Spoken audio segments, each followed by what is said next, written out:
Hi guys, another quick exercise I just want to go over that we're going to be doing this week is plank rows. So there's different variations of row positions, obviously, as you know, that emphasise different areas. We're going to do what's called a plank row to emphasise more of the core. Okay, so the goal of this one is to keep your hips square as you perform a row. So the lats are obviously going to work quite hard here, but so is the core. And the core's role in this exercise is to keep the hips stable, okay, nice and square. So you're going to go into the reason. So core work, a lot of folks think of core work to think I want to do my abs, I want to work my six-pack muscles, all that stuff. But core work, when it's done properly and with the right specificity, it's to do a few things. Obviously, it keeps you a lot more strong and it keeps everything rigid and in the right position when you're doing like heavy lifts, like squats and deadlifts and stuff. But when it comes to running specifically, if you imagine like running is almost like a contralateral action. What I mean by that is that opposite sides of the body are working in tandem. And like, so for example, as your left leg, when you extend through your left hip, when you flex through your left hip, your right hip's extending. When you bring this knee up, your opposite hand at the other side of the body's coming through. The lats are having to work, everything's working in synergy, but at opposite sides of the body. So that's contralateral work. And so the goal of the abs and the core and the whole system, and when you run, is to try and keep everything nice and stable. So the stronger your core is, it means that when you run, you'll be more likely to not rotate as much. You'll lose which causes energy leaks, less running efficiency, that kind of thing. So when it comes to the plank row, what's happening is we're going to put your forearms on the AREX mats here, just for comfort. Okay, and you're going to perform the row. Okay, you want your feet wide, and our goal is to keep the hips stable. Okay, so you're going to take whatever kettlebell you want. I'll take a 12 for the example. Okay, and you're going to perform the row. So your only one arm is going to be on the AREX pad. For some people, beginners especially, this might be enough. You might not even need a kettlebell. You could, if you want, just focus on performing the movement itself. You also need to make sure that doesn't slide, that's what it's like.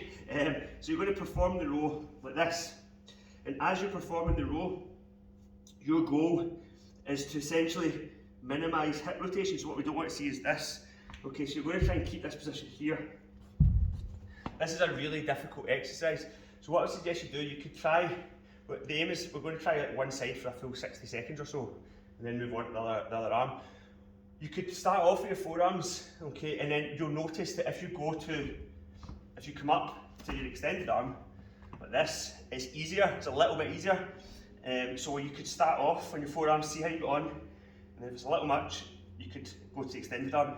The trade-off there is, obviously if you're in the extended arm, you feel it a bit in your wrist, if you're not used to this sort of thing, you could move the AREX pad away, see how you go on with your hand on the table. So there's a few variations here, but what I want you to try and do is pop your forearm on the AREX pad, or the AREX mat. I might actually swap these mats, they're a bit slidey, we'll see how the flatter ones are, we'll test it out. And you're going to perform a nice smooth row, minimising rotation. You'll feel it shaking like mad in here. The goal though as well, is as you're doing it, is to keep your chest out towards the ground. So what commonly happens is folks sort of do this, and they reduce the range.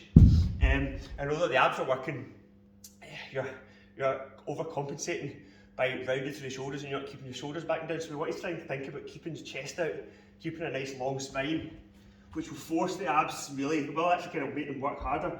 So keep the chest out and the shoulders back and down as you do this exercise. It's really difficult. I don't expect anyone to do this for a full 60 seconds without taking a wee rest, so don't feel obliged. Maybe give yourself a rep count to aim for within 60 seconds, maybe 7 or 8 reps, and then stop, try a few more, and then you're going to move on to your other side. Okay, so that's the plank row. It's a very challenging core exercise.